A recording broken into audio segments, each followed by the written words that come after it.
ناظرین السلام علیکم ورحمۃ اللہ وبرکاتہ۔ ہمارا بلاغت کا کورس چل رہا تھا، اس میں ہم علم بیان کا مطالعہ کر رہے ہیں۔ تو علم بیان میں ہم نے تشبیہ کو ڈسکس کر لیا، اس کے بعد ہم نے مجاز کو ڈسکس کیا۔ آج ہم استعارہ یعنی میٹافر اور کنایے کو ڈسکس کریں گے۔ استعارہ، ہم نے استعارے کے حوالے سے یہ بات کی تھی کہ یہ بلاغت کی معراج ہے، یعنی کچھ بلاغت تشبیہ سے پیدا ہوتی ہے اور کچھ مجاز سے۔ جب دونوں کو ملا دیں یعنی تشبیہ اور مجاز کو، تو پھر استعارہ پیدا ہوتا ہے۔ اس لیے استعارے کی ٹیکنیکل ڈیفینیشن یا اصطلاحی طور پہ تعریف یہ کی جاتی ہے کہ کسی لفظ کو اس کے غیر وضعی معنی میں استعمال کرنا مشابہت کے علاقے کی وجہ سے۔ یعنی اس ڈیفینیشن کے دو حصے ہیں، ایک یہ کہ کسی لفظ کو غیر وضعی معنی میں استعمال کرنا، یہ تو مجاز ہو گیا، مجاز کی ہم نے یہی ڈیفینیشن پڑھی تھی۔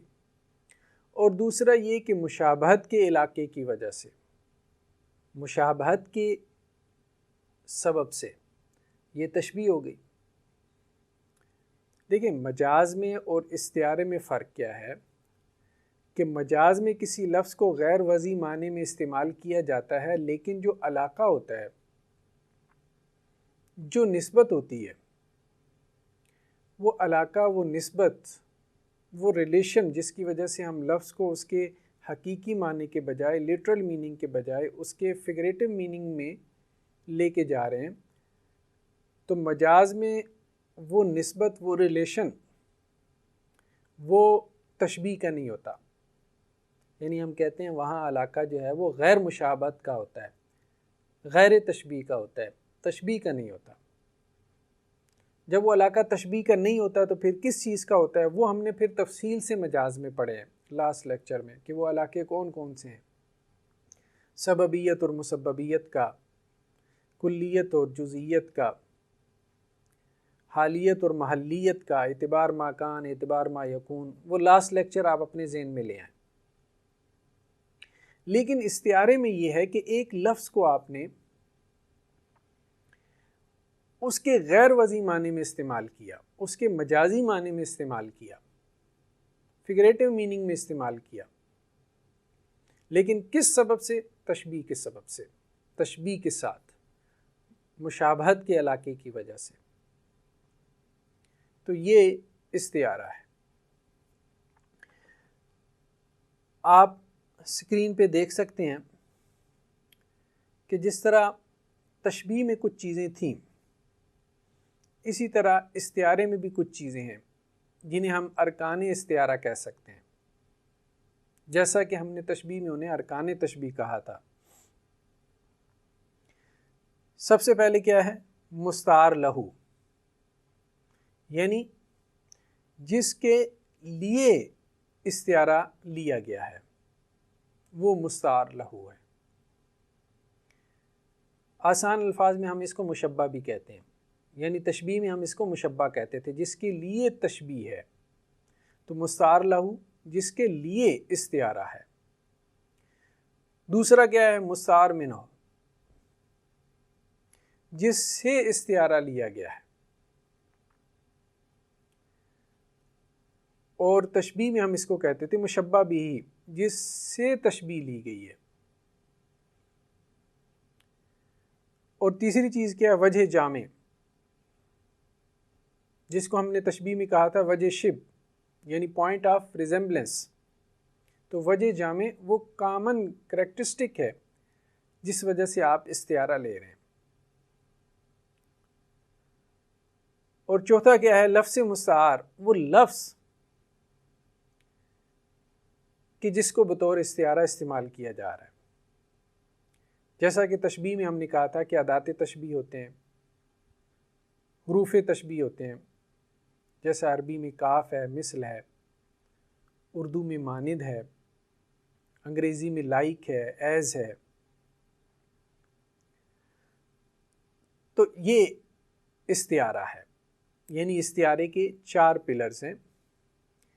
ایک مستعار لہو جس کے لیے استعارہ ہے، ایک مستعار منہ جس سے استعارہ لیا گیا ہے، ایک وجہ جامع یعنی مستعار لہو اور مستعار منہ میں کوئی وجہ جامع ہے، کوئی کامن کریکٹرسٹک ہے جس وجہ سے آپ نے یہ استعارہ لیا ہے، اور ایک لفظ مستعار ہے یعنی وہ لفظ جس میں استعارہ موجود ہے. تو ابھی آپ دوبارہ اسکرین کی طرف آئیں. یہاں پہ قرآن مجید کی ایک آیت ہم نے شیئر کی ہے کہ اللہ ولی الذین آمنوا یخرجہم من الظلمات الی النور، کہ اللہ اہل ایمان کا ولی ہے اور اللہ تعالیٰ انہیں نکالتا ہے اندھیروں سے روشنی کی طرف. اب یہاں پہ 2 لفظ ہیں جن کو ہم نے ریڈ کلر میں ہائی لائٹ کیا ہے، ایک ظلمات اور ایک نور. ان پہ آپ غور کریں. ظلمات اور نور. اچھا، استعارے میں ایک اور بات ذہن میں رہے کہ اس میں مشبہ یا مستعار لہو وہ معذوف ہوتا ہے. یعنی استعارے کے اندر مستعار لہو یا مشبہ معذوف ہوتا ہے. تو اب آپ اس کو سمجھیں. تو یہاں پہ مشبہ کیا ہے؟ ایمان اور کفر.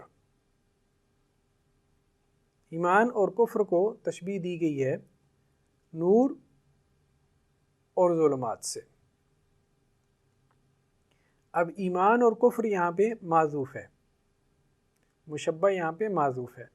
مستعار لہو کیا ہے؟ یہاں پہ معذوف ہے. معذوف کا مطلب ہے لفظوں میں موجود نہیں ہے لیکن انڈرسٹوڈ ہے. دوسرا کیا ہے؟ مشبہ بھی یعنی مستعار منہ، اور وہ کیا ہے؟ نور اور ظلمات. تو ایمان اور کفر کے لیے استعارہ لیا گیا ہے. یعنی ایمان اور کفر کیا ہے؟ مستعار لہو ہیں. ان کے لیے استعارہ لیا گیا ہے. مستعار لہو کسے کہتے ہیں؟ جس کے لیے استعارہ لیا گیا ہو. نور اور ظلمات یہ مستعار منہ ہیں، یعنی ان سے استعارہ لیا گیا ہے. وجہ جامع کیا ہے؟ ہدایت و گمراہی. یعنی روشنی میں انسان رستہ پا لیتا ہے، نور میں انسان رستہ پا لیتا ہے، اور ظلمات اندھیروں میں انسان اپنا رستہ گم کر دیتا ہے. گمراہی یعنی رستے کو گم کر دینا. تو یہ وجہ جامع ہے کہ جس طرح نور اور ظلمات میں ہم یہ بات سمجھ سکتے ہیں کہ روشنی ہوگی تو ایک بندہ رستہ پا لے گا، اور اگر اندھیرا ہوگا تو ایک بندہ اپنے رستے کو گم کر دے گا. اسی طرح سے ایمان میں ایک بندہ سیدھے رستے کو پا لے گا، وہ رستہ جو اسے اللہ تک پہنچا دیتا ہے. اور کفر میں ایک بندہ سیدھے رستے کو گم کر دے گا، یعنی گمراہ ہو جائے گا. وہ رستہ جو اللہ تک پہنچنے والا ہے، کفر میں وہ اس رستے کے ذریعے سے اللہ تک نہیں پہنچ پائے گا. تو وجہ جامع کیا ہے؟ ہدایت اور گمراہی. ہدایت رستہ پا لینا، گمراہی رستے کو گم کر دینا. اور لفظ مستعار کیا ہے؟ یہی لفظ مستعار ہے. نور اور ظلمات یہی لفظ مستعار بھی ہے.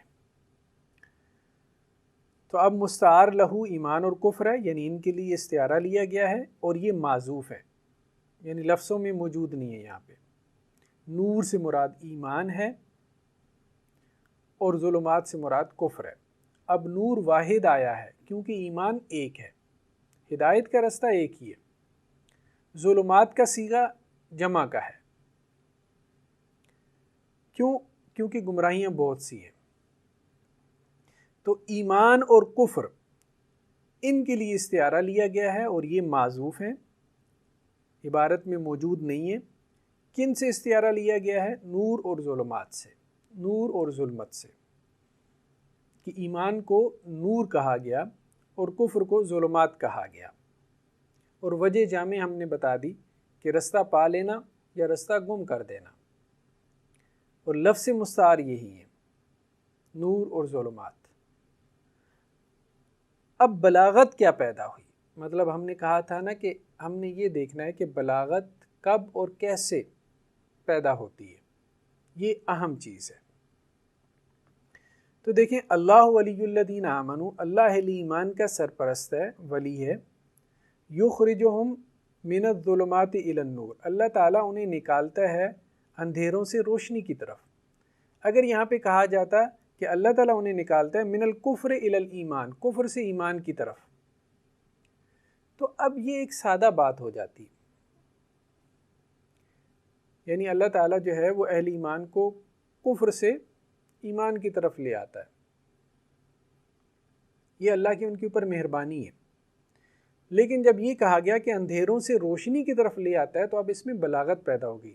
اب اس میں یہ بات تو سمجھ میں آ ہی گئی کہ اللہ تعالیٰ انہیں کفر سے ایمان کی طرف لے آتا ہے، لیکن مزید معنی یہ پیدا ہو گیا کہ کفر اصل میں اندھیرے ہیں، جن اندھیروں میں انسان بھٹکتا رہتا ہے اور کبھی راستہ نہیں پا سکتا، اور ایمان اصل میں روشنی ہے، اور اس روشنی میں انسان جو ہے وہ راستہ پا لیتا ہے۔ ہم میں سے ہر شخص جو ہے وہ راستے کی تلاش میں ہے نا، حق کی تلاش میں ہے، سچ کی تلاش میں ہے۔ تو جسے حق، سچ کا، ریالٹی کا، حقیقت کا راستہ پانا ہے تو وہ ایمان کی طرف آ جائے، ورنہ وہ بھٹکتا رہے گا۔ یہ مزید معنی جو ہے وہ ہمیں اس آیت میں استعارے سے پیدا ہوتے نظر آتے ہیں۔ اب ہم آتے ہیں دوسری مثال کی طرف،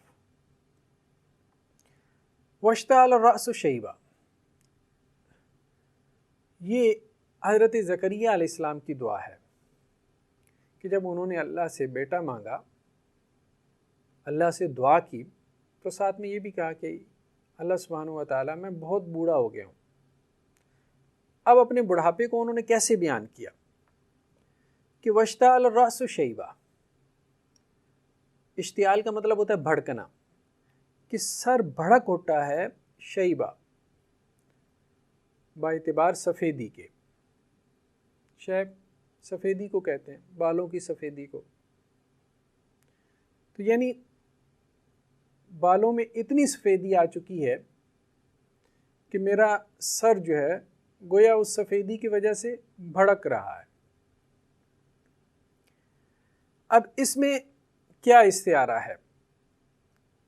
اس میں ہم نے غور کرنا ہے کہ یہاں پہ مستعار لہو کیا ہے، مستعار منہ کیا ہے، وجہ جامع کیا ہے، اور لفظ مستعار کیا ہے، تاکہ ہم استعارے کو سمجھ سکیں۔ تو یہاں پہ مستعار لہو کیا ہے؟ سر ہے،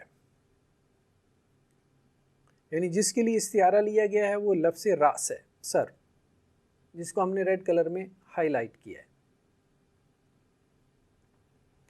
مستعار منہ جس سے استعارہ لیا گیا ہے وہ آگ ہے۔ وجہ جامع کیا ہے؟ سفیدی ہے، یعنی آگ بھی جب روشن ہوتی ہے تو روشنی پیدا کرتی ہے، اور بالوں میں بھی جو ہے وہ سفیدی آ جاتی ہے۔ اور لفظ مستعار کیا ہے؟ اشتعال،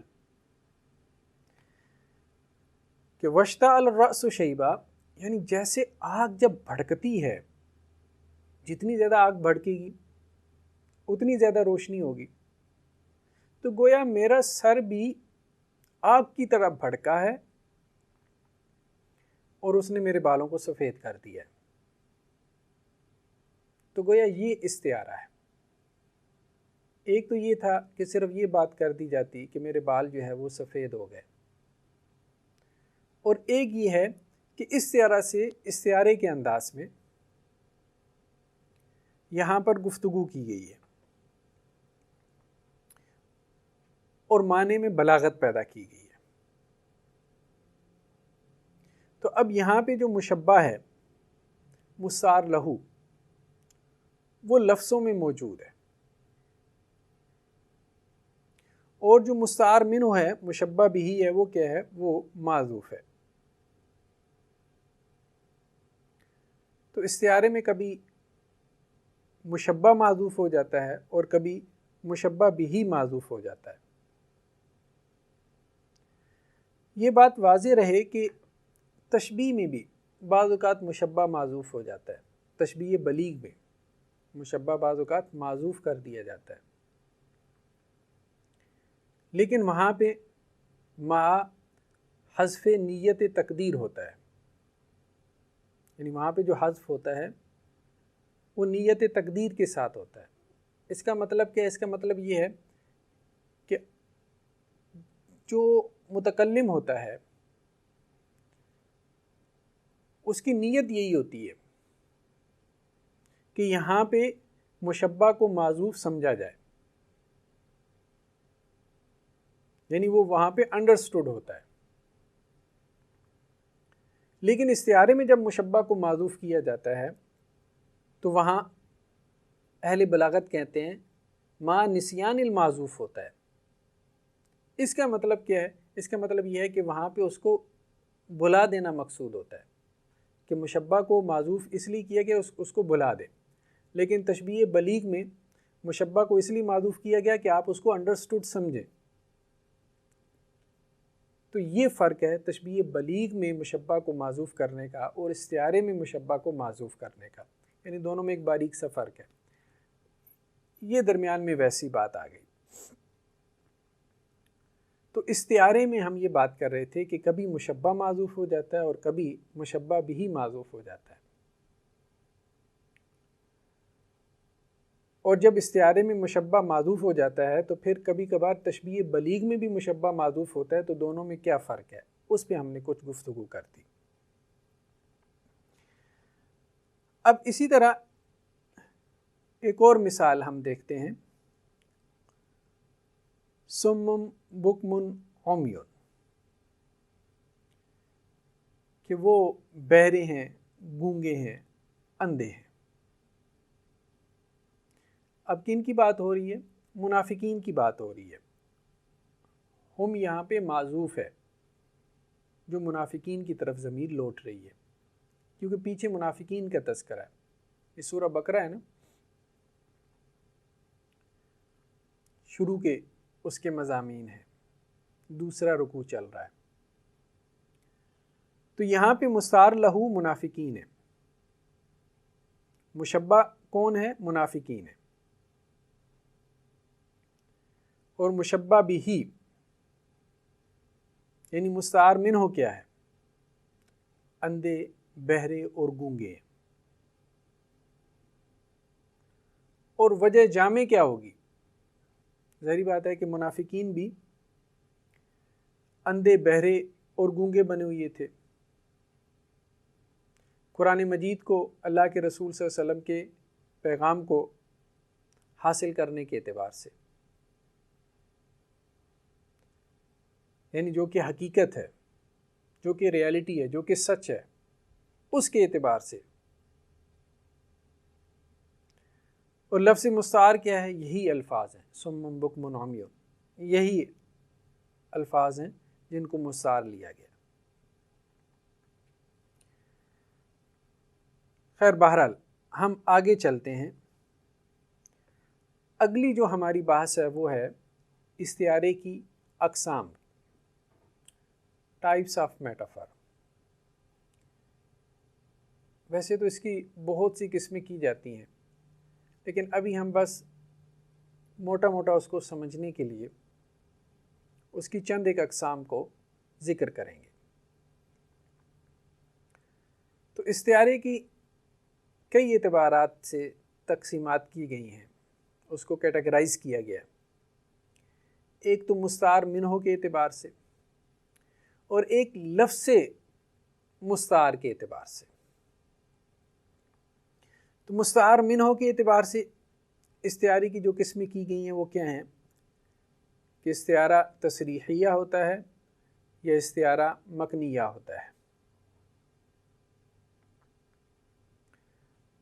استعارہ تصریحیہ کسے کہتے ہیں؟ وہ استعارہ کہ جس میں مستعار لہو یعنی مشبہ معذوف ہو، جبکہ مستعار من ہو یعنی مشبہ بھی صراحت سے موجود ہو۔ اب اس بات کو ذرا ہم ایک مثال سے سمجھتے ہیں کہ قرآن مجید میں ایک آیت ہے فَأَذَاقَهَا اللَّهُ لِبَاسَ الْجُوعِ وَالْخَوْفِ، کہ اللہ نے ان کو خوف اور بھوک کا مزہ چکھا دیا، یا اس کا لباس اللہ نے ان کو پہنا دیا۔ اب اس آیت میں ذرا آپ غور کریں کہ یہاں مستعار لہو کیا ہے؟ وہ ہے حزن، غم، اور مستعار منہ کیا ہے؟ لباس۔ غم یہاں پہ معذوف ہے، اور یعنی مستعار لہو معذوف ہے۔ تو استعارہ تصریحیہ کیسے کہتے ہیں؟ جس میں مستعار لہو معذوف ہو یعنی مشبہ معذوف ہو۔ تو حزن یا غم یہاں پہ معذوف ہے جو کہ مشبہ ہے، اور مستعار منہ یعنی لباس جو کہ مشبہ بھی ہے وہ یہاں پہ مذکور ہے۔ اور یہی استعارہ تصریحیہ کی ڈیفینیشن ہے کہ جس میں مستعار لہو معذوف ہو، مستعار منہ موجود ہو، مذکور ہو۔ تو فَأَذَاقَهَا اللَّهُ لِبَاسَ الْجُوعِ، اب یہاں پہ لفظ استعارہ کس لفظ سے جو ہے وہ استعارہ لیا گیا ہے؟ لفظ مستعار وہ کون سا ہے؟ تو وہ ہم نے ہائی لائٹ کیا ہے عبارت کے اندر، وہ لفظ ہے لباس۔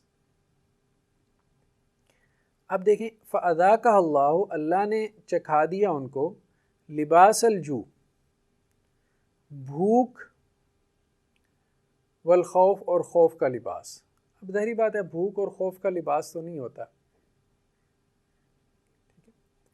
تو یہاں پہ مراد کیا ہے؟ حزن الجوع والخوف، کہ جو بھوک اور خوف کا غم تھا، بھوک اور خوف کی وجہ سے جو ڈپریشن تھا، یہ اصل میں مراد ہے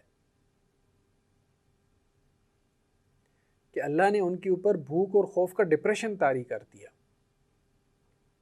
تو اب حزن جو غم اور ڈپریشن تھا اس کو تشبیہ دی گئی لباس سے، ٹھیک ہے؟ یعنی یہاں لباس سے اصل میں مراد کیا ہے؟ حزن۔ لیکن حزن کیوں نہیں کہا؟ فَأَذَاقَهَا اللَّهُ حُزْنَ الْجُوعِ وَالْخَوْفِ، یہ کیوں نہیں کہا؟ حزن کی جگہ لباس کا لفظ کیوں استعمال کیا؟ حزن کو معذوف کر کے لباس کا ذکر کیوں کیا؟ کیونکہ خوف اور بھوک کا لباس تو نہیں ہوتا۔ ہاں یہ بات کہی جاتی کہ خوف اور بھوک کا غم اللہ نے ان پہ طاری کر دیا، تو یہ بات تو بالکل سیدھی سی بات تھی۔ تو اصل میں یہ اس لیے کیا گیا تاکہ بلاغت پیدا ہو۔ اگر یہ بات کہی جاتی کہ اللہ نے ان کے اوپر خوف اور بھوک کا غم طاری کر دیا تو اس میں اتنی بلاغت نہیں تھی جتنی اس میں کہ اللہ تعالیٰ نے انہیں خوف اور بھوک کا لباس پہنا دیا۔ اب لباس جیسے انسان کو ڈھانپ لیتا ہے، تو وہ جو غم تھا اس نے ان کو اسی طرح سے ڈھانپ لیا، ان کے پورے وجود کو، اس غم نے ان کے پورے وجود کو اس طرح سے ڈھانپ لیا جیسے انسان کو اس کا لباس ڈھانپ لیتا ہے۔ تو یہ گویا کہ معنی میں بلاغت پیدا ہو گئی کہ وہ غم چہار سو ان کی طرف آ رہا تھا اور ان پہ چھا رہا تھا۔ نیکسٹ کیا ہے؟ استعارہ مکنیہ۔ استعارہ مکنیہ کیا ہے؟ کہ وہ استعارہ جس میں مشبہ معذوف ہو، یہی تصریحہ میں بھی تھا کہ مشبہ معذوف ہوتا ہے، مستعار لہو معذوف ہوتا ہے، لیکن تصریحہ میں کیا تھا؟ مستعار منہ موجود ہوتا ہے۔ لیکن استعارہ مکنیہ میں مستعار منہ بھی موجود نہیں ہوتا، بلکہ کیا چیز موجود ہوتی ہے؟ اس کے لوازم۔ تو دونوں میں فرق کیا ہوا کہ استعارہ تصریحہ وہ ہے کہ جس میں مستعار لہو یعنی مشبہ موجود نہیں ہے،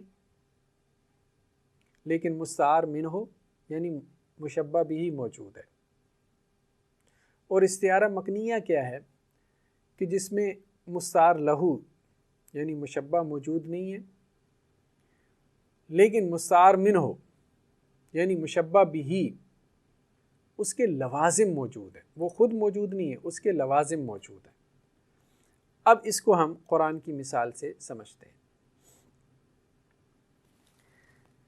قرآن مجید میں جیسا کہ یہ آیت آپ کے سامنے ہے، اللہ عز و جل نے اپنے والدین کے ساتھ حسن سلوک کا حکم دیتے ہوئے یہ کہا انسان کو کہ وَاحْفِظْ لَهُمَا جَنَاحَ الذُّلِّ، کہ پست رکھو اپنے والدین کے لیے جناح الذل، عاجزی کے پر، جناح پر کو کہتے ہیں، ذل عاجزی، من الرحمہ رحمت، شفقت۔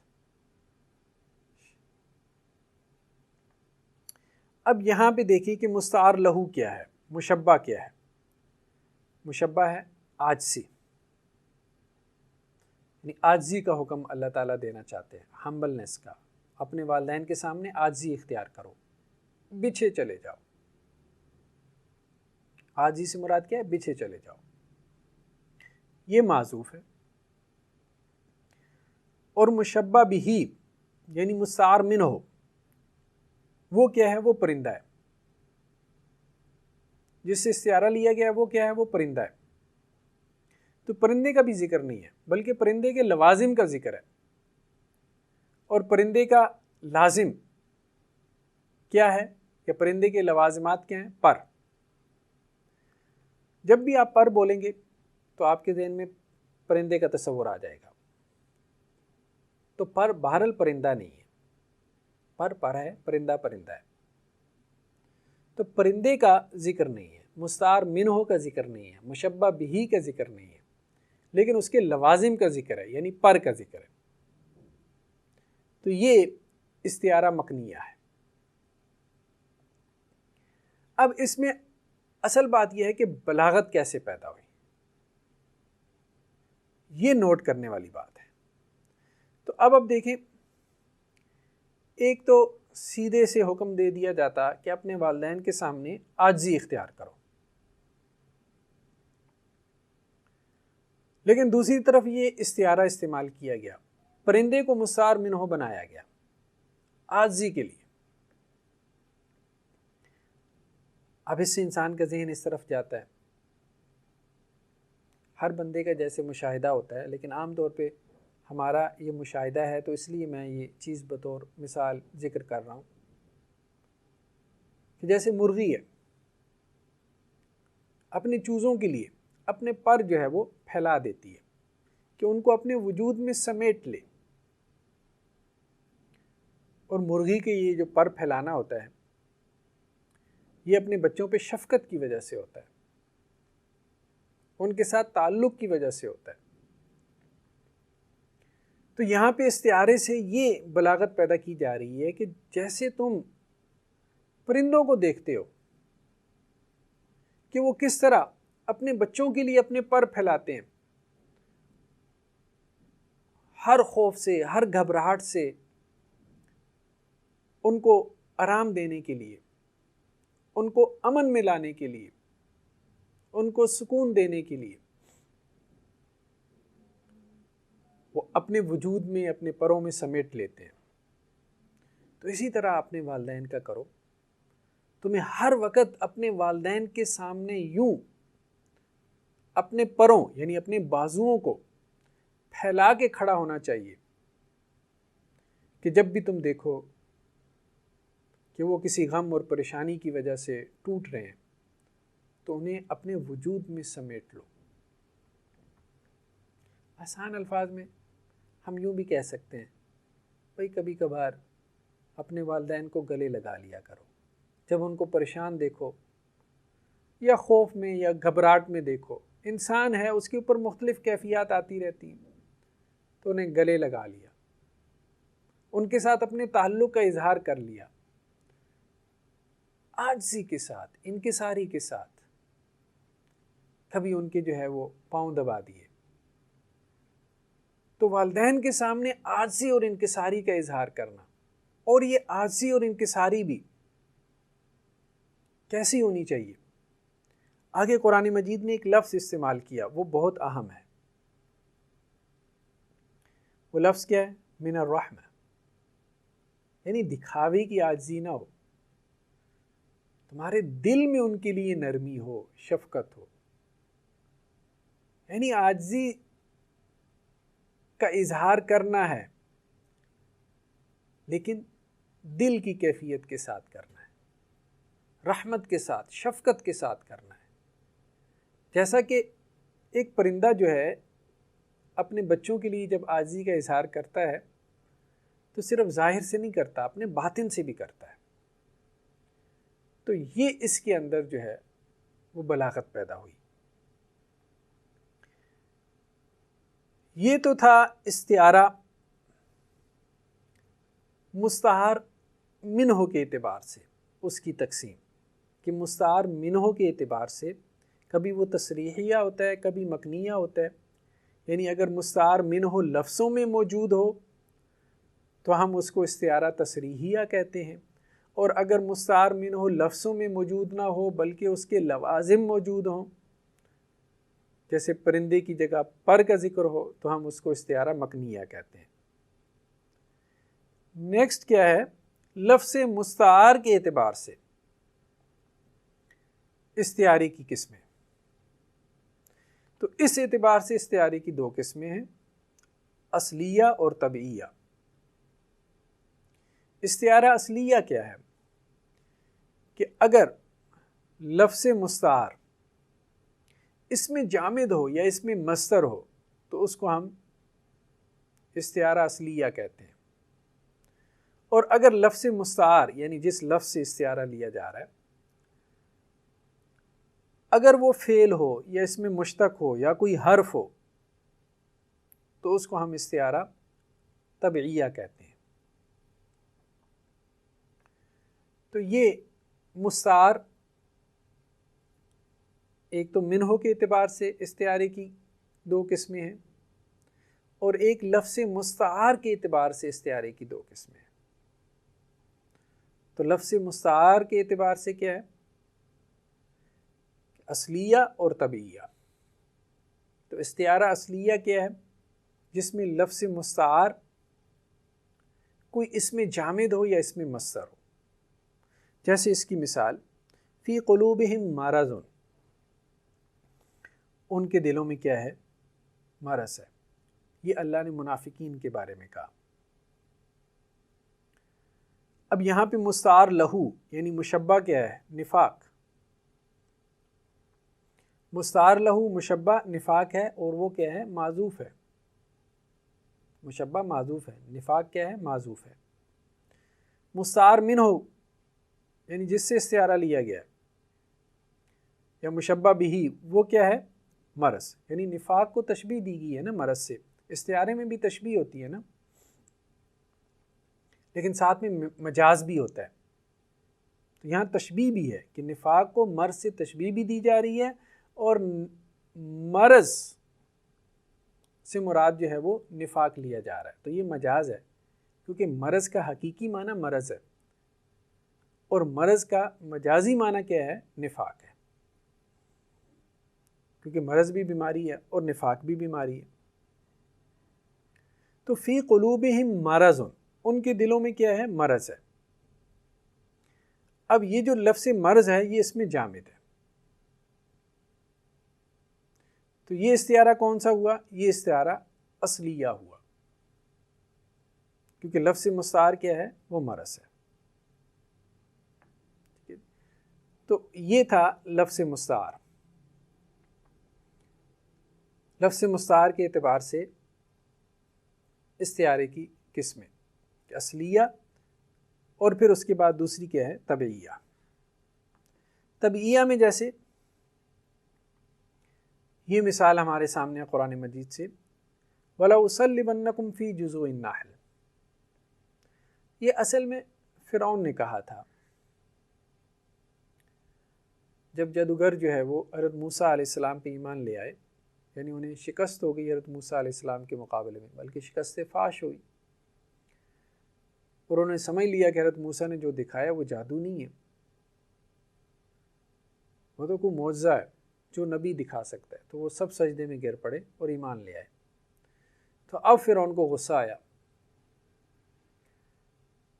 کہ اس طرح تو میری قوم کے لوگ موسیٰ علیہ السلام کے پیچھے چل پڑیں گے، تو اس نے ان کو مخاطب کرتے ہوئے کہا، یعنی جادوگروں کو، کہ وَلَأُصَلِّبَنَّكُمْ فِي جُذُوعِ النَّخْلِ، میں لازماً تمہیں سلیب دوں گا، سولی دوں گا۔ اچھا، یہ پھانسی دینا اس سے مراد نہیں ہے، سلیب یا سولی سے مراد یہ ہوتا تھا پرانے زمانے میں، جیسے رومنز میں یہ تھا کہ غلام اگر بغاوت کرتے تھے تو ان کو سزا کے لیے وہ کیا کرتے تھے، ایسے باغی غلاموں کو بھوکا پیاسا ٹانگ دیتے تھے، عام طور پہ کھجور کے تنوں پہ یا کسی درخت کے اوپر یا کسی اور شے کے اوپر، ہاتھ اور پاؤں میں میخیں گاڑ کے بھوکا پیاسا ٹانگ دیتے تھے کہ وہ اسی طرح ایڑیاں رگڑ رگڑ کے مر جائے۔ اس کو سلیب دینا کہتے تھے۔ تو فرعون نے یہی بات کی کہ میں تمہیں سلیب دوں گا فی جذوع النخل، کھجور کے تنوں میں۔ تو ہم نے کہا کہ استعارہ طبیعیہ وہ ہوتا ہے کہ جس میں کسی فعل یا اس میں مشتق یا کسی حرف میں استعارہ ہو۔ تو اب یہ حرف ہے، یہ لیٹر ہے، یعنی ایک فعل ہے، ورب ہے، ایک اسم ہے، ناؤن ہے، اور ایک حرف ہے، لیٹر ہے، تو فی۔ اب لفظ فی میں کیا استعارہ ہے اور کیسے استعارہ ہے، اس کو سمجھنے کی ضرورت ہے۔ تو اس مثال میں مستعار لہو یعنی مشبہ وہ معذوف ہے، وہ کیا ہے، وہ ہے علا۔ علا پر کے معنی میں آتا ہے، اوپر کے معنی میں، پر۔ جیسے ہم کہتے ہیں کہ جی آن دی ٹیبل۔ اور مستعار منہ کیا ہے، اس میں مشبہ بھی کیا ہے، وہ ہے فی۔ فی ظرفیت کے معنی میں آتا ہے، یعنی میں کے معنی میں، ان دا روم، ان کے معنی میں۔ ایک ہے علا آن کے معنی میں، اور ایک ہے فی ان کے معنی میں۔ تو یہاں پہ علا جو ہے یہ معذوف ہے، مشبہ کیا ہے، معذوف ہے، اور مشبہ بھی مستعار منہ فی وہ موجود ہے، وہ لفظوں میں موجود ہے۔ تو اصل میں تو یہ تھا وَلَأُصَلِّبَنَّكُمْ عَلَى جُذُوعِ النَّخْلِ، کہ میں تمہیں کھجور کے تنوں پر سلیب دوں گا، یعنی لٹکا دوں گا۔ یہ تو اس کا واضح معنی تھا، لیکن یہاں پہ اسلوب کیا اختیار کیا گیا، وَلَأُصَلِّبَنَّكُمْ فِي جُذُوعِ النَّخْلِ، کھجور کے تنوں میں تمہیں سولی دے دوں گا۔ اب اس سے بلاغت کیا پیدا ہوئی، یعنی صرف کھجور کے تنوں پر سولی نہیں دوں گا، وہ تو علا کا مفہوم ہے نا، کھجور کے تنوں پہ سولی دینا، بلکہ کھجور کے تنوں میں سولی دوں گا، یعنی اس کے بعد تمہیں وہاں لٹکائے بھی رکھوں گا۔ جیسا کہ ہوتا تھا کہ عبرت بنانے کے لیے وہ صرف سولی نہیں دیتے تھے، بلکہ اس کے بعد 3 دن تک اس کو لٹکائے رکھتے تھے، یعنی مرنے کے بعد بھی لٹکائے رکھتے تھے کچھ عرصے تک کے لیے، تاکہ جو گزرنے والے ہیں ان کو کیا ہو، عبرت ہو، اور آئندہ وہ کام نہ کریں کہ جس کی وجہ سے ان کو سولی دی گئی، جیسا کہ غلاموں نے بغاوت کر دی۔ تو فرعون نے بھی یہی بات کی، یعنی بلاغت کیا پیدا ہوئی کہ سولی بھی دوں گا اور ساتھ میں اس کے اوپر لٹکاؤں گا بھی، فی یعنی فی استقرار کے معنی میں۔ اس لیے ہم کہیں گے وجہ جامع کیا ہے، وہ ہے استقرار، قرار پکڑنا۔ تو یہ تھا ہمارا استعارہ۔ تو استعارہ بیسیکلی کیا ہے، تشبیہ اور مجاز کو جمع کرنا، یہ استعارہ کہلاتا ہے، میٹافر۔ نیکسٹ کیا ہے ہمارے پاس، کنایا۔ تو جیسے مجاز میں 2 لفظ ہم نے استعمال کیے تھے، حقیقت اور مجاز، اسی طرح یہاں پہ 2 لفظ ہیں، سری اور کنایا۔ سری کسے کہتے ہیں، یعنی کسی لفظ سے اس کا ظاہر معنی مراد لینا، ظاہری معنی جو اس کا اپیرنٹ میننگ، جو آپ کو سرسری طور پر سمجھ آ رہے ہیں، تو بھلے وہ حقیقی معنی ہو یا مجازی معنی ہو، یعنی ظاہری معنی جو ہے وہ حقیقی بھی ہو سکتا ہے، وہ مجازی بھی ہو سکتا ہے، یہ بات ذہن میں رہے، ٹھیک ہے؟ تو یہاں سے ہی آپ صریح اور حقیقت کا فرق کر سکتے ہیں کہ صریح میں اور حقیقت میں کیا فرق ہے۔ یعنی لفظ کا ظاہری معنی جو پہلی نظر میں آپ کو سمجھ میں آئے، جو سرسری نظر میں آپ کو معلوم ہو، وہ حقیقی بھی ہو سکتا ہے، وہ مجازی بھی ہو سکتا ہے۔ کنایہ کیا ہے؟ کہ لفظ بول کر اس کا ظاہری معنی مراد نہ لیا جائے بلکہ اس کا لازم معنی مراد لیا جائے۔ جیسا کہ اسکرین پہ آپ کے سامنے دو مثالیں عرض کی گئی ہیں۔ وَيَوْمَ يَعَضُّ الظَّالِمُ عَلَى يَدَيْهِ، اور اس دن کاٹے گا ظالم علی یدی اپنے ہاتھوں کو۔ اب کنایہ یہاں پہ ایک اس کا صریح معنی ہے، یعنی وضعی معنی جسے ہم کہہ سکتے ہیں، جس کے لیے اہل زبان نے اس کو وضع کیا ہے۔ وہ صریح معنی کیا ہے؟ ہاتھ کاٹنا۔ صریح معنی کیا ہے؟ ہاتھ کاٹنا۔ یا عض الظالم، کاٹے گا ظالم علی یدی اپنے ہاتھوں کو، یہ اس کا وضعی معنی ہے، ہاتھ کاٹنا، صریح معنی ہے۔ لیکن اس کا لازم معنی کیا ہے؟ ندامت اور شرمندگی۔ انسان اپنے ہاتھ کیوں کاٹتا ہے؟ ندامت اور شرمندگی کے لیے،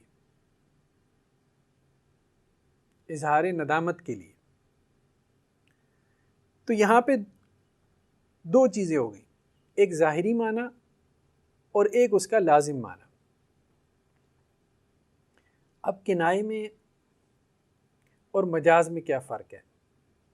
دیکھیں، مجاز میں تو ایک قرینہ ہوتا ہے نا، ایک دلیل آپ کے پاس ہوتی ہے کہ یہاں اس کا حقیقی معنی مراد نہیں ہے بلکہ اس کا مجازی معنی مراد ہے، فگریٹو میننگ مراد ہے۔ لیکن کنائے میں آپ صریح معنی مراد لے سکتے ہیں، الا ماشاء اللہ کسی مثال میں صریح معنی جو ہے کسی عارض خارجی کی وجہ سے، ایکسٹرنل فیکٹر کی وجہ سے آپ مراد نہیں لے سکتے۔ لیکن عام طور پہ کنائے میں کیا ہوتا ہے کہ صریح معنی مراد لیا جا سکتا ہے، لیکن مجاز میں جو ہے وہ حقیقت کی جگہ پہ آپ مجازی معنی مراد لیتے ہیں۔ کنائے میں کیا ہے؟ صریح بھی مراد لیا جاتا ہے اور اس کے ساتھ ساتھ کنائے کے معنی بھی مراد ہوتے ہیں۔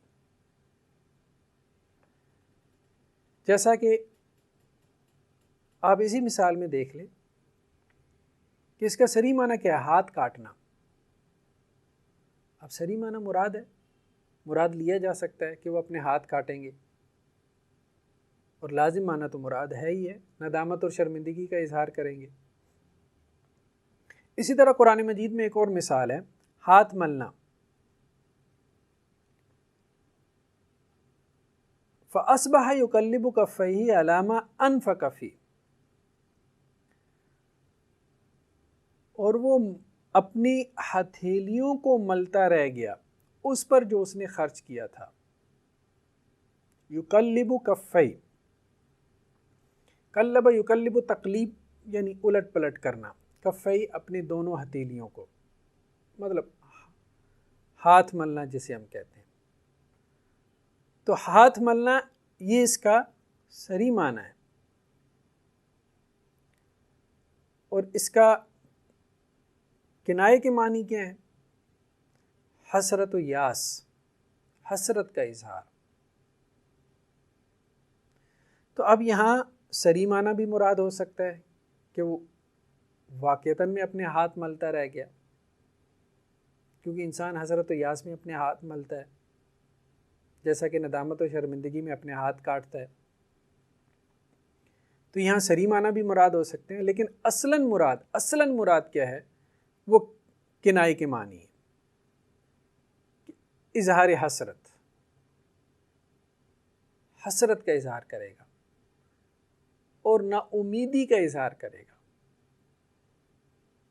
تو اس کو ایک اور طرح سے سمجھیں، جیسے قرآن مجید میں ایک جگہ پہ اللہ عز و جل نے فرمایا اذا جاء احد منکم من الغائط، یعنی وضو کے احکامات بیان کرتے ہوئے کہ کب تمہیں وضو کرنا چاہیے، کہ جب تم غائط سے آؤ۔ غائط نشیبی جگہ کو کہتے ہیں۔ اب پرانے زمانے میں اس طرح کے ٹائلٹس تو نہیں تھے جیسے آج کل ہمارے گھروں میں ہیں۔ لوگ باہر کھیت کھلیان میں چلے جاتے تھے، کسی درخت کی اوٹ میں ہو جاتے تھے اور اپنی حاجت یا قضائے حاجت کر لیا کرتے تھے۔ تو وہاں پہ کہا گیا کہ جب تم میں سے کوئی نشیبی جگہ سے، بعض اوقات یہ بھی ہوتا تھا نشیبی جگہ سے مراد یعنی نیچی کی جگہ، ڈلوان میں تھوڑا اتر گئے، لوگوں سے اوجھل ہو گئے اور اپنی حاجت پوری کر لی، تو جب تم میں سے کوئی نشیبی جگہ سے آئے تو کیا کرے؟ پھر وضو کرے۔ تو یہاں غائط نشیبی جگہ ہے، لیکن اس سے مراد کیا ہے؟ بیت الخلا۔ اس سے مراد یہ نہیں ہے کہ جو ذرا ڈلوان میں جائے تو وہ وضو کرے،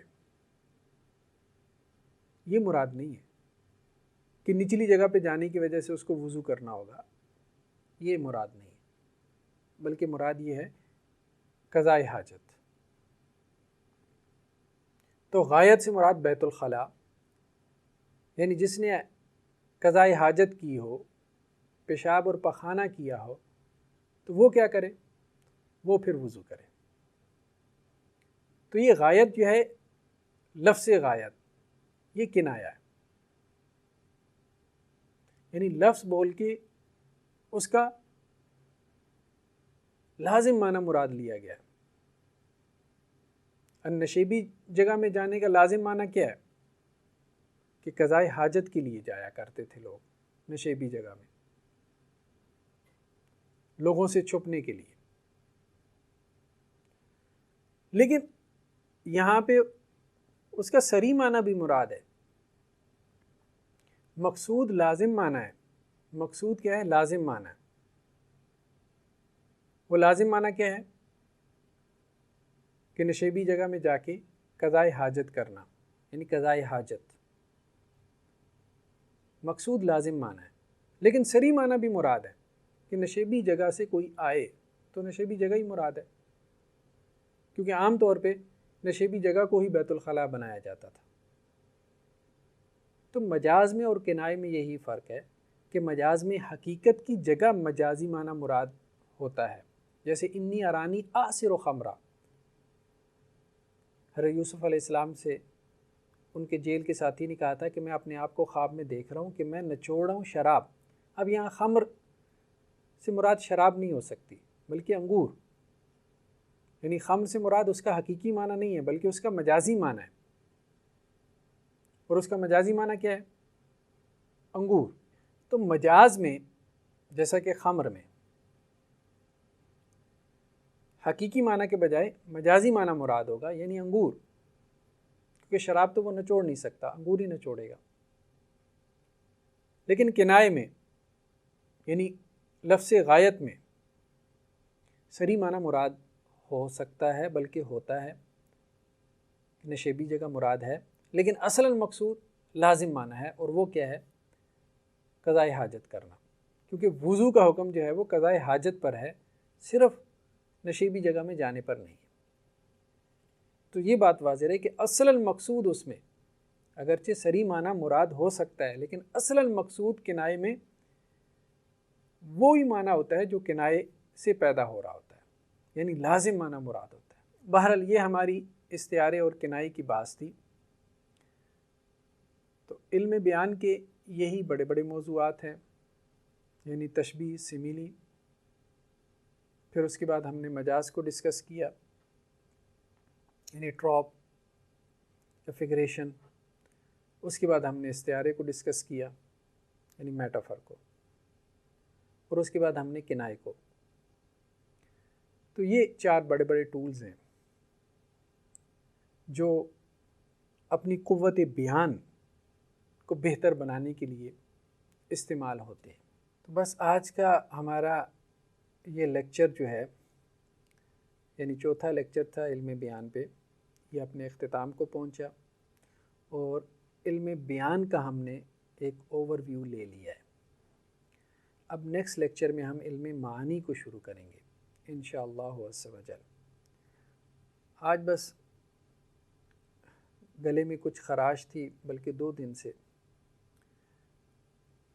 طبیعت کچھ بحال نہیں ہے، بس دعا بھی فرما دیں، اور اسی وجہ سے آواز میں کچھ نقاہت آپ کو محسوس ہو رہی ہوگی، یا کچھ جو ہے وہ لرزش، کہ کہیں نہ کہیں آواز جو ہے وہ کپ کپ آ رہی ہے، بس دعا فرما دیں۔ تو نیکسٹ لیکچر میں انشاءاللہ سے ملتے ہیں، اس وقت تک کے لیے اللہ حافظ۔ سبحانک اللہم و بحمدک، نشہد ان لا الہ الا انت، نستغفرک و نتوب الیک۔